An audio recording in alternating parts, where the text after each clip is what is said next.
Halo YouTube, selamat datang di channel Motomobi. Ini merupakan review yang pakai off-road untuk suatu SUV. Namun SUV ini merupakan SUV masa kini, SUV yang didesain untuk perkotaan. Yes, SUV perkotaan namun all-wheel drive. Ini adalah Mazda CX-9 all-wheel drive.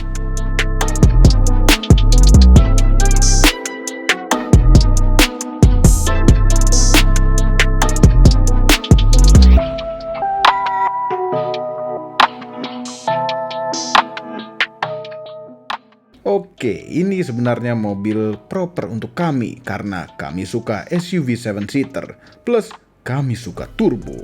Kami juga suka 4x4 dan all-wheel drive. Namun sebenarnya ini adalah SUV perkotaan. Kenapa kami bilang perkotaan? Nanti kami jelaskan. Karena kami akan ceritakan sedikit sejarah dulu tentang Mazda CX-9. Generasi pertama diperkenalkan di dunia tahun 2006 di New York International Auto Show. Luar biasa, launching pertama ini di Amerika karena merupakan mobil yang cocok untuk market Amerika. Orang Amerika suka SUV besar macam ini. Belum ada kode desain zaman itu. Ya, jadi bahasa desainnya Mazda saat itu. Kalau mobilnya warna putih jadi macam telur yang sangat besar. Mesin yang didapatkan adalah 3700cc V6, luar biasa besar dengan tenaga 274 horsepower dan torsi maksimal 366 Nm. Sayang sekali kami belum pernah coba mobil ini. Pasti itu sangat membahagiakan torsinya. Oh iya, harga bekasnya sekarang juga sudah sangat menarik. Silahkan cek sendiri. Tapi ingat, saat itu belum zamannya Mazda Skyactiv. Jadi dapat dipastikan sangat amat boros dengan mesin 3700cc-nya. Oke, generasi kedua diperkenalkan di dunia tahun 2016. 9 tahun baru ganti model. Lifespan yang sangat panjang untuk ukuran mobil Jepang. Namun, ini adalah generasi kedua yang sudah dengan improvement lagi, macam ada sedikit facelift. Bentuk generasi kedua dengan bahasa desain Mazda Kodo Design. Tidak jelek, tapi kami mengharapkan suatu kegagahan dari suatu SUV besarnya Mazda. Panjangnya itu 5 meter lebih. Wheelbase-nya hampir 3 meter. Agak sulit muat untuk sebagian besar garasi di Indonesia. Untuk Anda yang garasinya tidak muat, sebelum beli SUV besar macam ini, mohon pikirkan dulu untuk pindah ke rumah yang garasinya lebih besar. Tapi karena kode desain ini jadi macam tidak ada bempernya, kalau nyundul langsung ketemu grill besar kode desainnya. Kurang gagah jadinya, suatu SUV yang elegan. Kalau kami melihatnya menjadi SUV perkotaan. Ya, dengan velg besar. Ini velgnya sangat amat besar sekali, 20 inch. Dan bannya itu lebarnya 255 dengan tebal 50. Besar. Ya. Yang pasti ini cocok untuk perkotaan. Dan profil ban yang tipis, yang kelihatannya tidak suka menginjak tanah. Sukanya hanya aspal. Nonton video ini sampai habis. Kita buka dulu kap mesinnya. Basis mobil ini memang dengan mesin transversal, karena versi two-wheel drive-nya adalah front-wheel drive. Mesinnya jauh mengecil dari generasi sebelumnya karena sekarang hanya 2500cc 4 silinder, namun dengan turbo. Sehingga bisa menghasilkan tenaga 231 horsepower dengan torsi maksimal 420 Nm. Kami suka turbo. Menyalurkan tenaganya ke 4 roda, all-wheel drive, yang berarti tidak bisa dioper ke two-wheel drive saja. Tapi bukan sembarang all-wheel drive, Mazda menyebutnya dengan teknologi iActive All-Wheel Drive. iActive All-Wheel Drive memonitor perilaku ban 200 kali per detik, yang berarti siaga untuk membagi torsi ke ban mana yang membutuhkan traksi lebih besar. Saat belok sambil melakukan akselerasi juga katanya dapat torque vectoring atau membagi torsi ban sesuai kebutuhan, sehingga dapat menikung dengan smooth, tidak seperti menikung pacar orang. Saat deselerasi atau engine braking, torsinya pun berpindah ke depan. Pintar sekali ini. Sistem all-wheel drive-nya ini juga katanya mengoptimalkan konsumsi BBM sehingga tidak terlalu terasa lebih boros dibanding dengan yang front-wheel drive. Itu nanti kita coba. Karena sudah dapat dipastikan yang namanya all-wheel drive, komponen bergeraknya itu lebih banyak. Yang pasti lebih boros daripada front-wheel drive dengan komponen bergerak jauh lebih sedikit. Kita buka bagasinya. Walaupun row ketiga keadaan terbuka, namun ini ruang bagasi masih tetap lega. Naruh beberapa koper kabin itu masih bisa. Kemudian kalau jok row kedua dan ketiga dilipat, sangat amat luar biasa luasnya. Namun Anda tidak mendapatkan keluasan seperti MPV karena atapnya ini terlihat agak pendek. Kita coba duduk di row ketiga. Row kedua ini belah 60-40. Kalau dari kiri itu lucu, joknya akan tenggelam bagian depannya untuk dapat memperbesar bukaannya, untuk dapat mudah masuk ke belakang. Selain pakai tarikan yang atas, bisa juga dengan menekan tombol switch elektronik yang bawah. Dan row ketiganya, kondisi jok row kedua dimajukan habis. Ini dengkul masih lumayan berjarak dengan row kedua yang senderannya menyender standar. Ini masih muat. Namun dengan tinggi kami yang sedikit lebih pendek dari 177 cm, kepalanya nempel. Duduknya mesti agak selonjor sedikit agar kepala aman, dan duduk selonjor itu tidak bagus untuk punggung. Kemudian row kedua. Ya, nah dengan posisi row ketiga tadi selega itu menghasilkan posisi row kedua sesempit ini. Tapi ini nggak sempit sebenarnya. Ini adalah posisi nyetir kami. Tinggi kami 174, kami ulang lagi. Kami tidak sombong gitu nyebutnya, enggak. 177 gitu enggak. Jarak dengkul masih ada, kaki masih bisa masuk enak, dan senderan masih senderan pas. Tapi memang untuk ukuran SUV sebesar ini agak aneh row kedua segini kecil apabila belakangnya kosong. Ya, jadi kita mundurkan. Ini masih decent. Kalau tadi ini setelah dimundurkan, jangan dimundurkan yang ini ya. Wah, ini leganya segini nih. Sejengkal kaki tetap bisa masuk. Ada armrestnya. Ini selisihnya ya. Kalau dimajukan habis dan dimundurkan habis itu segini selisihnya. Bisa jauh sekali. Nih. Tapi sayang tidak elektrik. Ya nggak apa-apa, nggak perlu elektrik. Ini masih enak. Masih enak sekali. Row kedua yang cukup nyaman. Ya. Armrest ada 2 cup holder. Ada tempat penyimpanan dengan 2 buah USB di dalamnya tempat penyimpanan ini. Terus ada AC dengan temperatur sendiri, jadi total ada 3 zone temperatur di mobil ini. Ada heater kursi, sayang sekali tidak ada pendinginnya, hanya ada heaternya. Terus di pintu, apabila Anda butuh privacy, bisa ditutup tirainya. Ini ada tirainya, luar biasa. Tapi sayang sekali bicara soal gelap ya, tidak ada pencahayaan dari atas karena ini sunroofnya ada, tapi bukan panoramik, sehingga yang mendapatkan moonroof hanya yang depan. Belakang tidak kebagian sama sekali. Nah, ini kantongnya ada 2 lantai. Ya, jadi bisa satu taruh majalah, satu taruh koran. Masih ada nggak sih yang beli koran gitu ya? Enak belakang ini. Senderannya seberapa bisa? Kita coba seberapa bisa nyender dia. Ya segitu paling banyak. Ya oke. Menurut kami ininya tuh kurang tenggelam. Jok ini bawahnya, belakangnya tuh kurang tenggelam. Kalau lebih tenggelam pasti jauh lebih enak. Tapi ini udah cukup lah. Udah sangat oke. Nah, ini kokpitnya. Kami lupa bilang kalau Mazda CX-9 ini kulitnya enak, lembut, mewah. Dashboardnya semuanya sampai ke door panel depan dan belakang semuanya empuk-empuk. Ada sunroofnya, dan karena mobil ini besar, sunroof ini jadi terasa sangat amat kecil sekali. Andai mendapatkan panoramic roof, pasti semua penduduk mobil ini bahagia mendapatkan pencahayaan dari atas. Layarnya ini sangat besar dan isinya... Oke, ini layarnya touchscreen.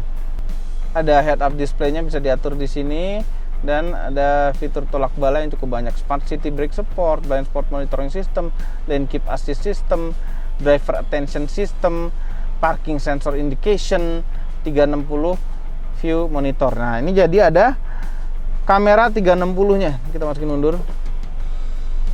Nah, ada kamera 360. Sebelah kiri agak ngaco gara-gara pintunya kebuka. Dan ini agak ngaco gara-gara bagasinya juga kebuka. Kita tutup aja bagasinya. Kenapa lagi tutup? Kamera mundurnya. Nah, ini ada garis yang mengikuti arah setir ya. Bahkan yang bagian depannya juga tuh. Nongolnya seberapa. Kalau maju juga ada. Ya, tapi sayang sekali kamera 360-nya ini kualitas kameranya agak kurang ya. Jadi ini kayak apa ya, ngelihat pakai handphone zaman dulu.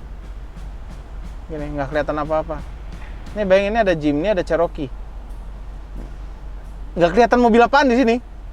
Kita bisa atur segala macam-macamnya, kontras, tint, dan lain-lain. Tapi percuma diatur kalau kualitas gambarnya ini kurang bagus. Nah, tapi ini tampilannya Mazda zaman itu juga ya, sudah mulai menua kelihatannya. Dan yang paling penting adalah ini, wireless Apple CarPlay. Luar biasa, handphonenya di sini ya, nggak dicolok apa-apa, wireless. Dan kami heran, ini wireless charger kalau ditaruh handphone, lampunya terindikasi merah dan tidak nge-charge. Entah kami salah di mana. Oke, start stop engine button. Terus di ini ada AC, pengaturan AC, dual zone ya, kanan kiri, single blower untuk depan. Terus ini ada pemanas kursi kan? Yang atasnya kalau dipencet pemanas kursi. Di bawahnya adalah pendingin. Kami suka pendingin kursi seperti ini. Ya apalagi dipakai di bulan Ramadan, enaknya luar biasa. Oke. Ini shifter model biasa seperti ini. Kalau mau manual mode gini. Dan sekarang manual mode-nya ini plusnya ke belakang loh, bagus loh. Bukan ke depan plusnya. Dan ada pedal shift-nya. Sekarang sudah ada pedal shift. Sport mode, tapi hanya mengatur kesportan transmisinya ya. Nih. Terus ini ada pengaturan untuk layarnya, rem tangan jari dengan auto hold. Instrumen clusternya sekarang baru juga, dia sudah memakai layar tengahnya. Ini pura-pura jadi instrumen cluster biasa, tapi sebenarnya tengahnya itu ada layar. Layar yang sebenarnya cukup besar, dikasih bezel seakan-akan ini adalah jarum beneran. Sayang sekali walaupun layar ini besar, informasi yang diberikan ya hanya itu saja. Memang banyak, ini ada sisa kilometer, ada kilometer per liter current consumption, dan tengahnya tuh ada MID yang diatur pakai ini, pencet info untuk pengaturannya. Namun itu saja, nggak bisa lebih. Kita pengen tampilan yang spektakuler, yang berwarna merah, yang warna-warni, yang rainbow gitu, mungkin nggak bisa. Ya cuma bisa ini saja. Walaupun itu sebenarnya layar. Sayang sekali nggak terpakai. Nah, ini mobil Jepang. Sebelah kanan tuh sen, sebelah kiri untuk urusan wiper. Lampu dan wiper ada autonya, jadi very convenient.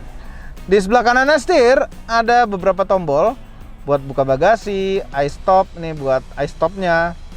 Terus ada parking sensor, ada kamera view-nya untuk mengaktifkan kamera 360 ini. Itu kamera 360 berguna juga pada saat kita masuk gang lewat jalan-jalan sempit biar nggak kejeblos got ya. Tapi sayang sekali karena resolusinya agak payah kameranya, kita tidak bisa terlalu melihat detail. Nah, terus ada lane keeping assist ya, ini bisa dinyalakan matikan di sini, dan ada mode off-road. Seperti apa itu? Nanti saja. Ya. Setir bisa diatur tilt dan teleskopik. Nah, jok full elektrik ya, full pengaturannya cukup banyak. Ada lumbar support juga, tapi posisi lumbar supportnya nggak bisa diubah sebelah mana. Dan ada memory seatnya. Hanya ada 2, tapi nggak apa-apa, setidaknya ada. Sebelah kiri ada memory seat nggak? Nggak ada, tapi elektrik. Ya, sebelah kiri elektrik, tapi tidak ada memory seatnya. Kemudian kepraktisan, di pintu, kantong pintu cukup lega. Bukan lega, cukup sih, lega sekali, luar biasa. Terus ini ada tempat naro-naro handphone dan lain-lain, termasuk wireless charging di sini. Sini ada 2 buah cup holder. Terus ini ada console box, dan di dalamnya ada colokan, ini ada SD card dan colokan USB. Dan ini audionya Bose. Suaranya enak dan seperti biasa audio Bose kaya sekali dengan bass yang menggelegar sampai ke hati. Nah, nyetirnya, posisi duduk ini sangat enak, membuat mulut tersenyum, dan posisi duduk terendah pun karena desain dashboard keseluruhannya ini agak rendah, jadi terasa commanding, yang membuat jadi lebih tersenyum lagi. Pertama kali kami nyetir ini seperti pertama kali kami nyetir BMW, langsung pas, langsung kena, langsung enak. Benar-benar tidak terasa seperti naik mobil besar, sangat amat lincah rasanya. Berkat kombinasi yang luar biasa dari posisi duduk, rasa setir, suspensi, tenaga, dan rem. Yes, rasa setirnya enak, cukup direct untuk mobil sebesar ini. Ketika kami nyetir Jimny setelah nyetir CX-9, membuat Jimny rasanya jadi tidak nyambung sama sekali antara setir dan roda depan. Setirnya ini dipegangnya pun enak. Yes, suspensinya Suspensinya itu empuk tapi stabil. Merupakan dua kata yang bertolak belakang, empuk dan stabil. Empuknya memang tidak empuk-empuk amat, yang membuat jadi seperti jalan di awan seperti naik Land Cruiser. Ini ada kerasnya. Andai ini velgnya lebih kecil dan bannya lebih tebal, pasti lebih empuk dan enak. Dan yes, ini tenaganya sangat cukup. Tidak bisa dibilang kencang sekali, tapi luar biasa memang bisa melaju kencang dengan mobil yang seberat dan sebesar ini. Terasa sekali torsinya saat turbonya spooling, tapi tidak terasa sama sekali kalau ada turbo lag. Kemudian ketika kaki berpindah dari pedal gas ke pedal rem, ini bisa menurunkan kecepatan macam seperti mobil kecil. Ya, jadi benar-benar lincah, macam gajah yang bisa menari balet. Namun kadang jadi berbahaya ketika kita masuk gang kecil. Kadang kita tidak sadar kalau sedang nyetir mobil yang besar. Kami coba fitur safety-nya. Ini bisa mengembalikan ke jalur kita apabila nyetir kita melengos berpindah ke lajur lain tanpa sen. Tapi ini sebenarnya kalau pinteran dikit bisa jadi semi-autonomous driving. Agak tanggung jadinya. Ya, kami suka nyetir mobil ini. Membuat candu. Membuat jadi ingin jalan-jalan terus. Berjam-jam naik mobil ini itu tidak melelahkan. Ingin nyetir terus-menerus. Lalu bagaimana dengan kehematannya? Kami dengan gaya nyetir kami yang agak ugal dan banyak menginjak gas dan rem secara dalam, itu di dalam kota dapat 7,5 sampai 8 km per liter. Untuk rute tol, jalan santai bisa dapat 14 km per liter. Yes, namanya SUV perkotaan. Tapi bagaimana kalau di atas tanah? Apakah mobil ini juga bisa disebut dengan SUV pertanahan? Oke, sudah masuki pertanahan. Tapi mobil ini masih terasa nyamannya ya. Memang kalau di medan-medan seperti ini, mobil yang paling nyaman di dunia untuk dipakai itu adalah Mercedes-Benz G-Class ya. Nyaman sekali. Kayak ombak gitu loh.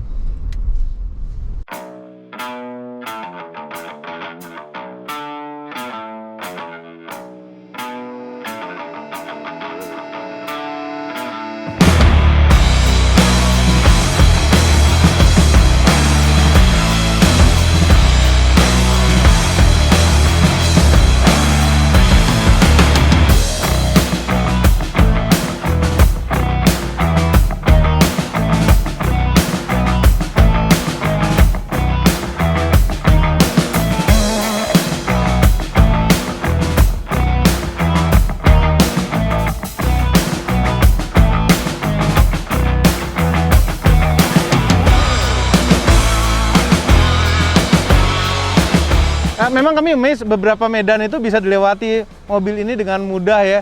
Ketika traksi itu cukup bisa rata antara kedua ban kanan dan kiri, sama-sama depan dan belakang. Tapi begitu ketemu yang agak-agak mengartikulate, agak-agak melonggarkan traksi di salah satu ban kanan atau kiri, dia sudah mulai kebingungan.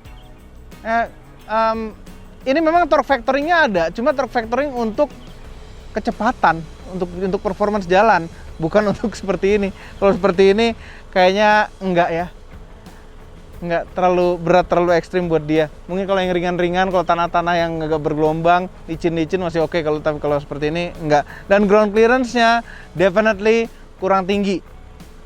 Ya, ini benar-benar SUV perkotaan nih. Ini tadi udah nempel, dikit nggak rusak. Depan, overhang depannya agak terlalu rendah, terlalu mancung.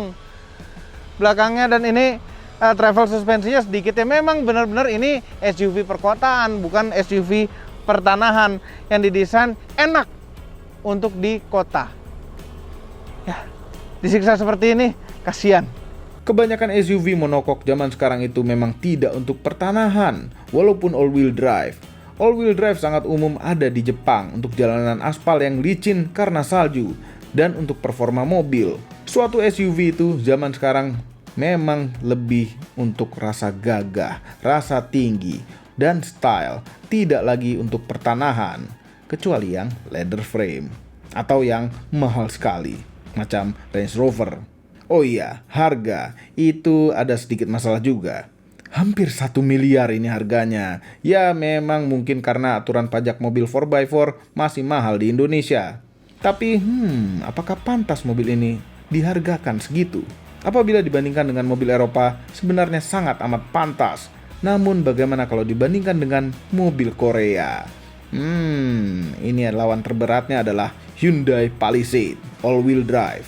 Apakah perlu kami buat video perang-perangan? Mohon komentar di bawah. Overall, mengenai Mazda CX-9 all-wheel drive merupakan mobil yang sangat amat cocok untuk Anda yang di kota saja, tidak di tanah-tanah, dan punya anak banyak, dan masih suka pakai supir, masih suka duduk di belakang. Yang sebenarnya menurut kami all-wheel drive-nya ini agak pemborosan, agak tidak dibutuhkan, tapi keren saja kalau suatu SUV itu all-wheel drive. Semua ini adalah opini pribadi saya. Kami tim Motomobi tidak dibayar oleh siapapun dan apapun yang terlihat pada video ini. Jangan lupa tekan tombol jempol ke atas dan subscribe channel Motomobi, Omobi, dan Mesmobi apabila belum, berikut dengan tombol loncengnya. Share video ini ke seluruh dunia melalui sosial media Anda dan jangan lupa follow sosial media kami yaitu Instagram. Terima kasih telah menonton.